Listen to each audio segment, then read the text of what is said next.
Assalamualaikum warahmatullahi wabarakatuh. Bismillahirrahmanirrahim.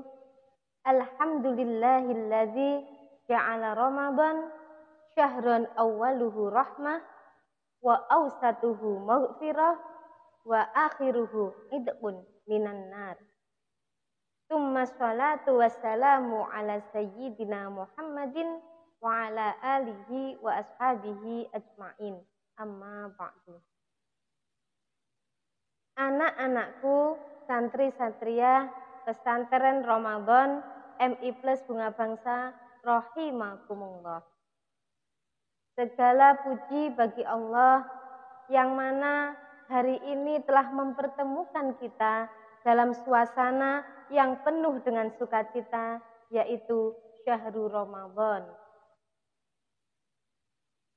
Pada kesempatan yang mulia ini tentunya kalian, anak-anakku semuanya masih tetap semangat melaksanakan puasa, tarawih, kemudian tadarus, serta ibadah-ibadah yang lainnya. Anak-anakku, santri-santriah rahimakumullah. Pada hari ini di pesantren Ramadan ini kita akan belajar bersama kembali dengan materi Thaharah. Dalam Al-Quran surat Al-Ma'idah ayat 6 Allah berfirman, A'udzu billahi minasyaitonir rajim. Bismillahirrahmanirrahim.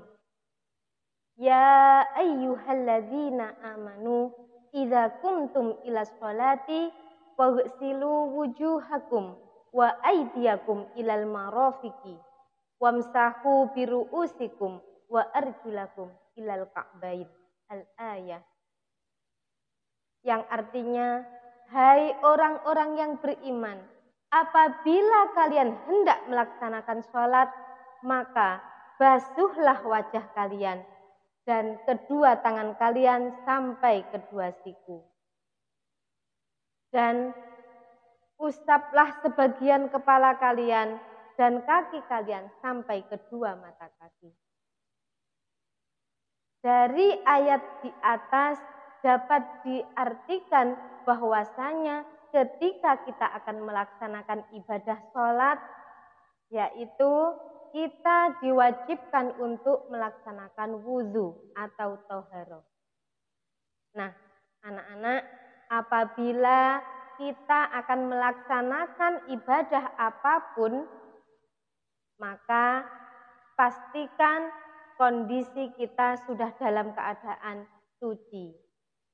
Baik suci dari hadas kecil ataupun dari hadas besar, yaitu dengan cara melakukan thaharah atau bersuci. Nah, anak-anak, seperti yang kalian pernah pelajari di materi fikih, bahwasanya thaharah itu dibagi menjadi dua, yaitu thaharah atau bersuci dari hadas, dan yang kedua adalah thaharah atau bersuci dari najis. Thaharah atau bersuci dari hadas ini juga masih dibagi menjadi dua lagi, yaitu yang pertama thaharah atau bersuci dari hadas kecil, contohnya seperti ketika kita habis melakukan buang angin atau kentut, kemudian buang air kecil atau pipis, kemudian buang air besar atau BAB, maka apabila kita akan melaksanakan sholat, maka kita diwajibkan untuk bersuci dengan cara wudhu.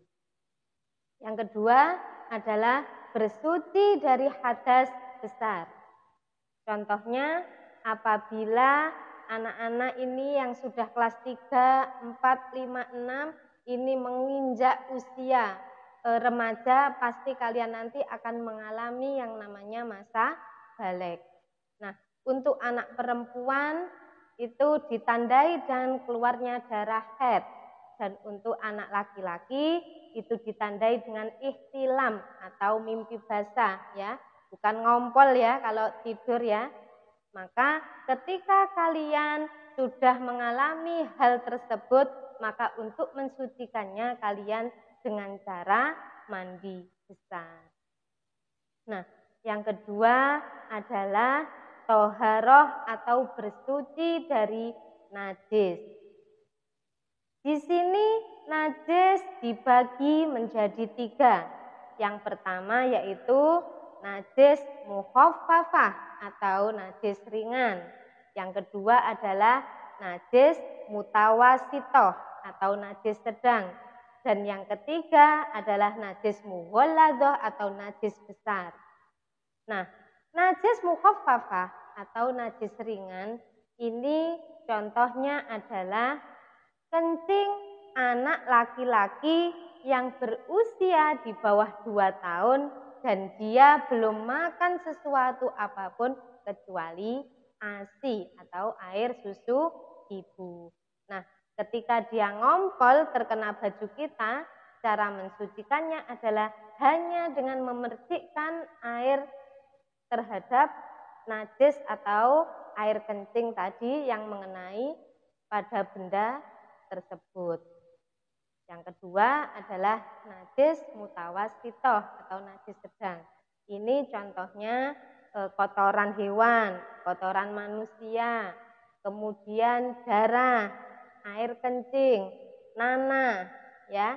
Jadi misalnya kita mau melaksanakan sholat, baju kita ada darahnya, atau pas kita gatel-gatel di bajunya ada nanahnya, maka bajunya ini tidak boleh untuk melaksanakan sholat dan harus disucikan terlebih dahulu, yaitu dengan cara dicuci, dibilas ya sampai hilang rasa, bau serta warnanya. Kemudian yang ketiga adalah najis mughalladoh atau najis besar. Nah, contoh daripada najis mughalladoh atau najis besar adalah najis dari anjing dan babi. Jadi segala bentuk macam apapun yang berhubungan dengan anjing dan babi, baik itu air liurnya, kotorannya, air kencingnya, kemudian kulitnya, dan semuanya yang berhubungan dengan hewan dua tersebut, maka tergolong terhadap najis mughalladoh. Kemudian cara mensucikannya adalah dengan membasuh dengan air sebanyak 7 kali dan salah satunya dicampur dengan debu. Nah, anak-anakku santri-santriyah pesantren Ramadan rahimakumullah. Dari keterangan yang saya sampaikan di atas, semuanya merupakan kegiatan bersuci atau toharoh secara lahiriah.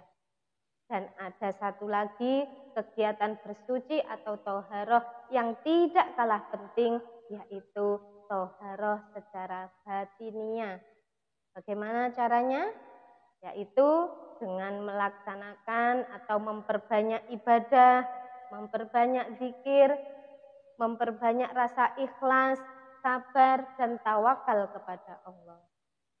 Nah, pada momentum yang sangat mulia ini, bulan Ramadan ini, mari kita berlomba-lomba memperbanyak amal ibadah, berlomba-lomba melaksanakan toharoh baik secara lahiriah maupun batiniah.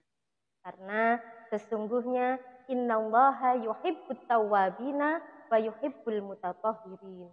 Sesungguhnya Allah mencintai orang-orang yang bertaubat dan orang-orang yang bersuci. Kurang lebihnya mohon maaf. Selamat menjalankan ibadah puasa. Akhiran, wassalamualaikum warahmatullahi wabarakatuh.